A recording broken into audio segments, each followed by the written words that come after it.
नमस्कार दोस्तों, स्वागत है आप सभी का हमारे समर्पित पीसीएस एकेडमी के यूट्यूब चैनल पर। जैसा कि आगामी परीक्षाओं को ध्यान में रखते हुए हम लोगों ने लगभग करंट अफेयर में 4-5 टॉपिक हमने कराए हैं। उसके अलावा भारतीय राज्य व्यवस्था के बारे में कक्षाएं चल रही हैं और भारतीय इतिहास के बारे में आज प्रारंभ करने जा रहे हैं। तो सबसे ज़्यादा अगर देखते हैं तो सर्वाधिक क्वेश्चन आधुनिक भारत के इतिहास से पूछे जाते हैं। उसी को ध्यान में रखते हुए आज हमने आधुनिक भारत के इतिहास की पहली क्लास रखी है, जिसमें संपूर्ण आधुनिक भारत के इतिहास का कालक्रम हमने इस पे बोर्ड पे नोट किया है और इसके बारे में आप लोगों को हम संक्षिप्त परिचय संपूर्ण आधुनिक भारत के इतिहास के बारे में देंगे। और ये बहुत ज़रूरी भी है कि अगर आप ये सोचते हैं कि अच्छी तरीके से तैयारी हो हमारी और हम एग्ज़ाम में अच्छा परफॉर्मेंस कर पाएँ, उसके लिए आपको घटनाओं का कालक्रम तैयार करना बहुत महत्वपूर्ण है। क्योंकि पूछता है अब एग्ज़ाम में कैसे 4 चीज़ें दे देगा, एक चीज़ नहीं पूछेगा कि प्रथम कर्नाटक युद्ध कब हुआ था। जैसे आप बता दें 1746 से 1748 में हुआ, लेकिन वो पूछेगा ये चीज़ें, लेकिन पूछेगा 4 दे देगा घटनाएं, उसमें पूछ लेगा इनको कालक्रम के अनुसार से व्यवस्थित कीजिए। तो इसीलिए हमने जो है इसको ध्यान में रखते हुए पहले संपूर्ण आधुनिक भारत का कालक्रम यहाँ पे हमने नोट किया है। उसके बाद में आगामी आने वाले वीडियो में डेली एक क्लास होगी आधुनिक भारत के इतिहास की। लगभग 30 क्लासों में आधुनिक भारत का इतिहास समाप्त किया जाएगा। उसमें आपको विस्तृत जानकारी दी जाएगी। तो आइए देखते हैं आधुनिक भारत के इतिहास की पहली कक्षा में आधुनिक भारत के इतिहास में कालक्रम को पहले देखते हैं। तो कालक्रम के बारे में अगर बात करते हैं तो सबसे पहले अगर देखा जाए तो भारत में यूरोपीय व्यापारियों का आगमन देखेंगे इसमें। तो सबसे पहले देखा जाए तो पुर्तगाली आते हैं, उसके बाद डच, अंग्रेज, डेनिश, फ्रांसीसी और स्वीडिश। पुर्तगालियों ने सबसे पहले अपनी व्यापारिक कोठी 1503 ईस्वी में कोचीन में स्थापित की। डचों ने 1605 ईस्वी में मुसलीपट्टनम में, अंग्रेजों ने पहली व्यापारिक कोठी मुसलीपट्टनम में स्थापित की, लेकिन ये अस्थायी थी। दूसरी स्थायी फैक्ट्री 1613 ईस्वी में सूरत में। डेनिश जो थे उन्होंने 1616 ईस्वी में ट्रांके बोर एक स्थान पड़ता है तमिलनाडु में, वहाँ पर इन्होंने स्थापित की। फ्रांसीसियों ने 1668 ईस्वी में सूरत में स्थापित की। और इसके बाद में यहाँ आए इतने व्यापारी, लेकिन टिक केवल अंग्रेज ही पाए।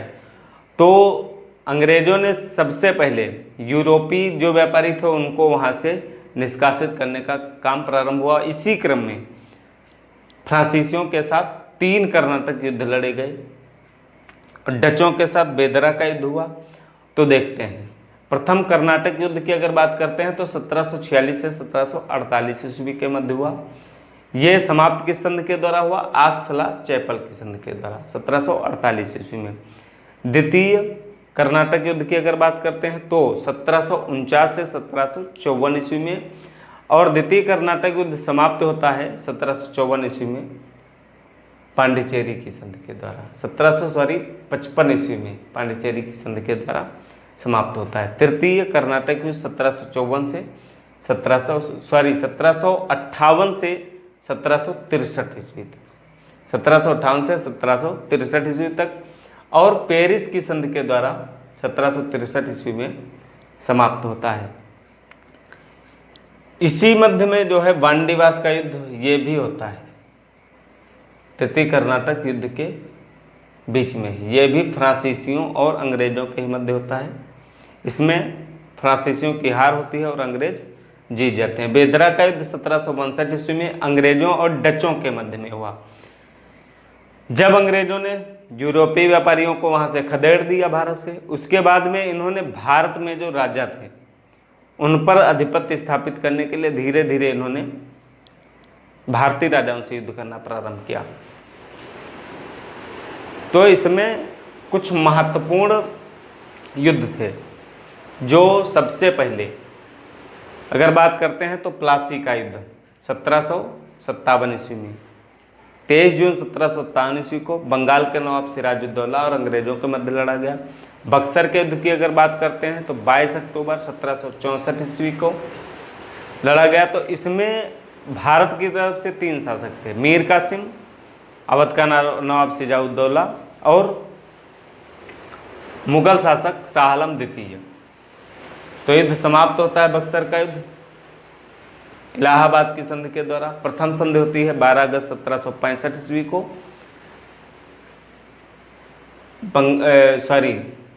मुगल शासक शाह आलम के साथ और अंग्रेजों के मध्य। इलाहाबाद की दूसरी संधि 16 अगस्त 1765 ईस्वी को होती है। यह होती है अवध के नवाब सिराजुद्दौला और अंग्रेजों के मध्य। प्रथम आंग्ल मैसूर युद्ध की अगर बात करते हैं, मैसूर में हैदर अली शासक था यहाँ का। तो प्रथम आंग्ल मैसूर युद्ध की बात करते हैं तो 1767 से 1769 ईस्वी यह समाप्त होता है मद्रास की संधि के द्वारा। द्वितीय आंग्ल मैसूर युद्ध 1780 से 1784 ईस्वी यह समाप्त होता है मंगलौर की संधि के द्वारा 1784 ईस्वी में होती है। और तृतीय आंग्ल मैसूर युद्ध 1790 से 1792 ईस्वी के मध्य श्रीरंगपट्टम की संधि के द्वारा समाप्त होता है। तो इसमें 2 युद्धों में नेतृत्व किया, हैदर अली ने इसमें नेतृत्व किया। इसमें भी हैदर अली ने नेतृत्व किया द्वितीय आंग्ल मैसूर युद्ध में, लेकिन इसी युद्ध में इसकी मृत्यु हो जाती है और उसके बाद में उसका नेतृत्व करता है उसका पुत्र टीपू सुल्तान। 1781 में मृत्यु हो जाती है। तृतीय आंग्ल मैसूर युद्ध 1790 से 1792 ईस्वी के मध्य तय हुआ था अंग्रेजों और टीपू के मध्य, और यह संधि होती है 1792 ईस्वी में श्रीरंगपट्टम की संधि के द्वारा यह युद्ध समाप्त होता है। चतुर्थ आंग्ल मैसूर युद्ध की अगर बात करते हैं तो 1799 ईस्वी में होता है। इसी में टीपू सुल्तान की मृत्यु हो जाती है और सहायक संधि के अंतर्गत मैसूर को अंग्रेजी साम्राज्य में मिला लिया जाता है। प्रथम आंग्ल मराठा युद्ध की अगर बात करते हैं तो 1775 से 1782 ईस्वी के मध्य प्रथम आंग्ल मराठा युद्ध हुआ था। इसमें जो है लगभग 3 आंग्ल मराठा युद्ध हुए, इसमें लगभग 4 संधियां इससे संबंधित हैं। तो सूरत की संधि 1775 ईस्वी, पुरंदर की संधि, बड़गांव की संधि 1789 ईस्वी, सालबाई की संधि 1782 ईस्वी, यानी कि सूरत की संधि, पुरंदर की संधि, बड़गांव की संधि और सालबाई की संधि। सूरत की संधि 1775 ईस्वी, पुरंदर की संधि 1776 ईस्वी, बड़गांव की संधि 1789 ईस्वी और सालबाई की संधि 1782 ईस्वी। द्वितीय आंग्ल मराठा युद्ध की अगर बात करते हैं तो द्वितीय आंग्ल मराठा युद्ध 1803 से 1805 ईस्वी हुआ। इसमें भी 4 संधियाँ हुई। बसीन की संधि 1802 ईस्वी में हुई, देवगवा की संधि 1803 ईस्वी, सुरजी अर्जन गांव की संधि 1803 ईस्वी और राजापुर घाट की संधि 1804 ईस्वी। इसी के बाद में आंग्ल नेपाल युद्ध होता है 1814 से 1816 के मध्य। यह समाप्त होता है सुगौली की संधि के द्वारा 1816 ईस्वी में। तृतीय आंग्ल मराठा युद्ध की अगर बात करते हैं तो तृतीय आंग्ल मराठा युद्ध 1817 से 1818 के मध्य में हुआ। इसमें भी 4 संधियाँ हुई, नागपुर की संधि, ग्वालियर की संधि, पूना की संधि और मंदसौर की संधि। तो नागपुर की संधि की अगर बात करते हैं तो 1816 ईस्वी में, ग्वालियर की संधि 1817 ईस्वी में, पूना की संधि 1817 ईस्वी में और मंदसौर की संधि 1818 ईस्वी में हुई।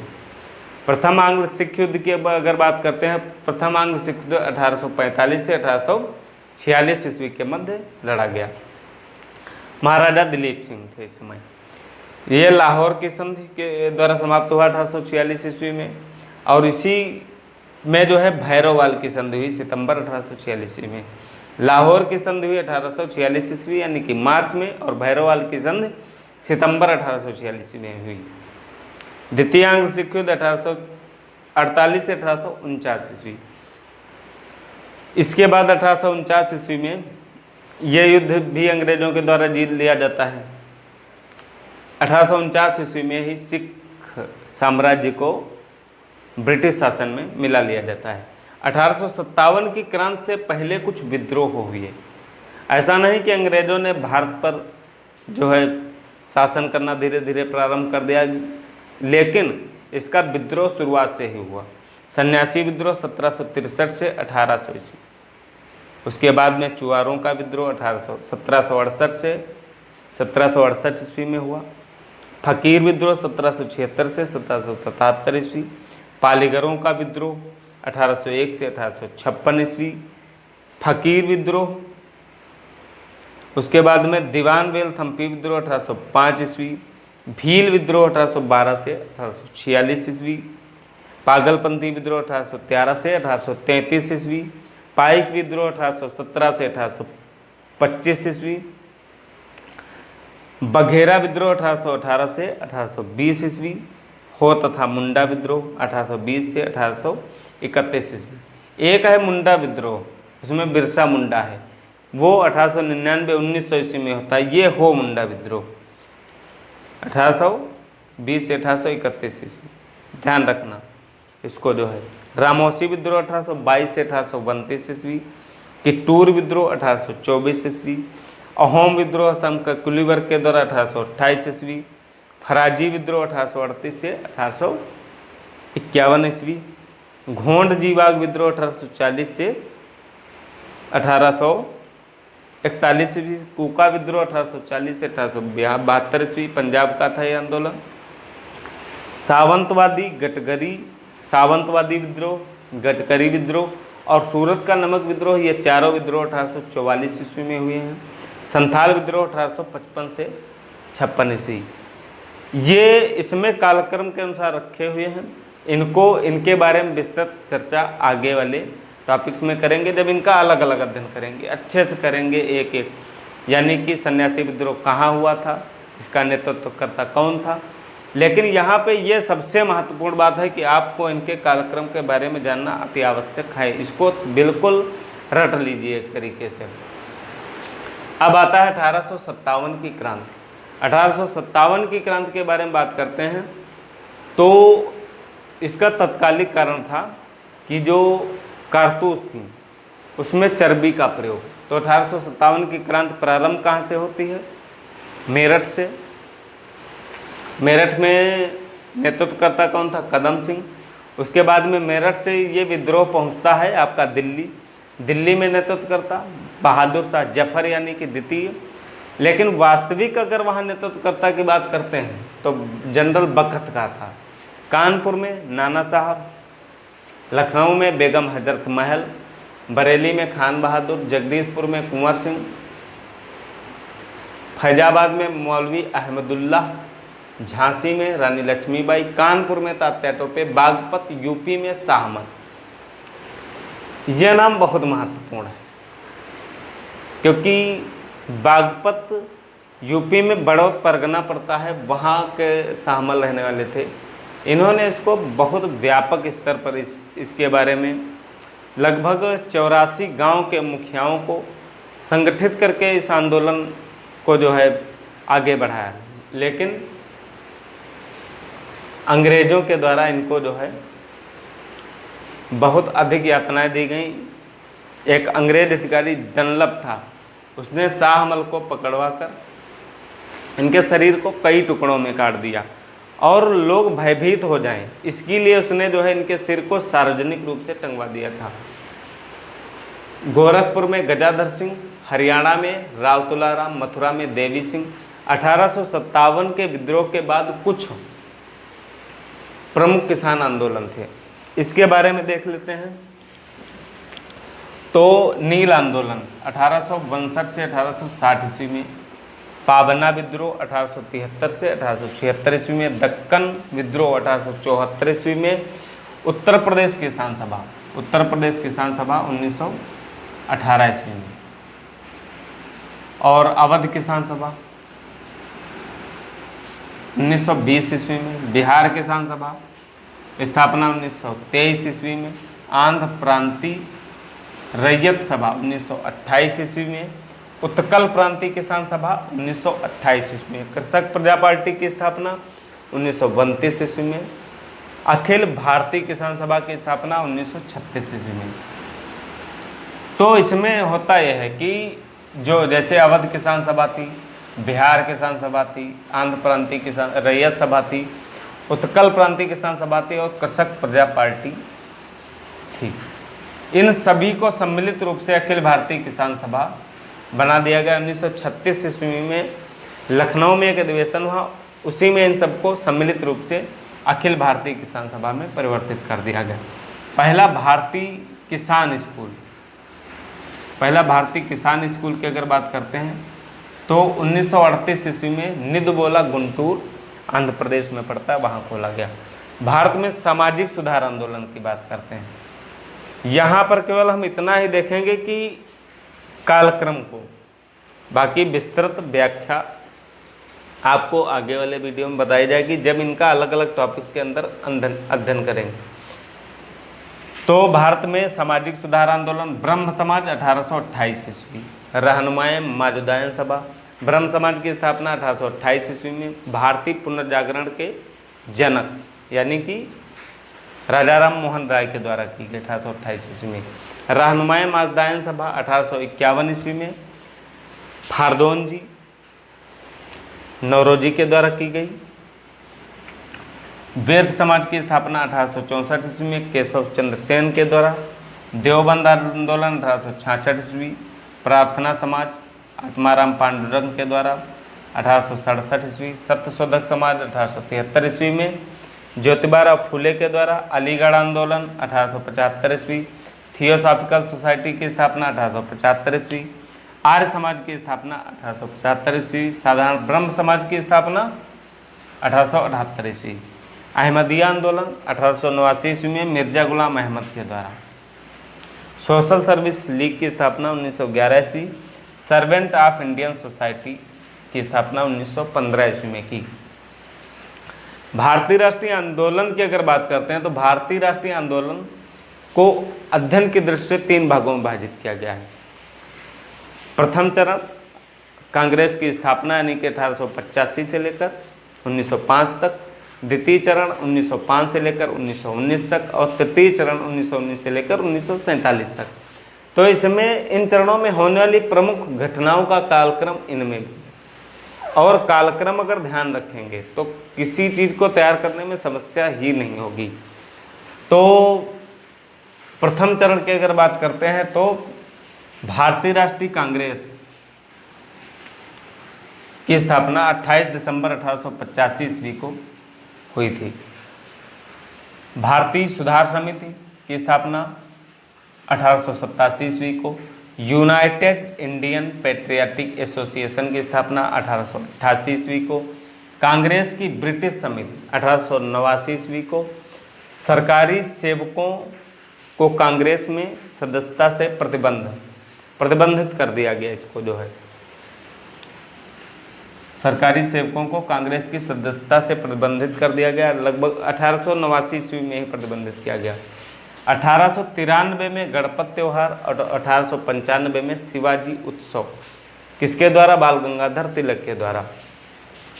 1896 में बेल्बी कमीशन आया भारतीय व्यय की समीक्षा के लिए।